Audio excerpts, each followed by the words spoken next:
রাধে রাধে, জয় নিতাই, জয় গৌর। সকল ভক্তগণের চরণে প্রণাম জানাচ্ছি।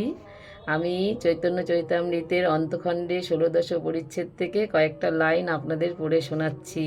শুনে দেখুন, অপূর্ব কথা, যেটা আমাদের সকলের প্রয়োজন এটা ধারণ করা। কৃষ্ণের উচ্ছিষ্ট হয় মহাপ্রসাদ নাম, ভক্ত শেষ হইলে হয় মহাপ্রসাদ আখ্যান। ভক্ত পদ ধূলি আর ভক্ত পদ জল, ভক্ত ভুক্ত অবশেষ এই তিন মহাবল। এই তিন সেবা হইতে হয় কৃষ্ণ প্রেম হয়, পুনঃ পুনঃ সর্বশাস্ত্রে ফুকারিয়া কয়।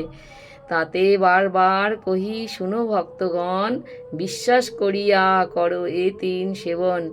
এই তিন হইতে হয় কৃষ্ণ নাম প্রেমেরও উল্লাস, কৃষ্ণেরও প্রসাদ তাতে সাক্ষী কালিদাস। আমাদের যারা ভজন পথে এগোতে চান, খুব তাড়াতাড়ি গোবিন্দের কৃপা পেতে চান, তাদের কিন্তু এই তিনটি অবশ্যই ধারণ করতে হবে। কি? ভক্তপদ রেণু, ভক্তপদ জল আর ভক্তের উচ্ছিষ্ট। এই তিনটি যদি আমরা প্রতিদিন ধারণ করতে পারি, তাহলে খুব শীঘ্রই আমরা রাধা গোবিন্দের কৃপা পাবো। জয় শ্রী রাধে শ্যাম। রাধে রাধে। ভালো লাগলে অবশ্যই জানাবেন। জয় শ্রী রাধে শ্যাম।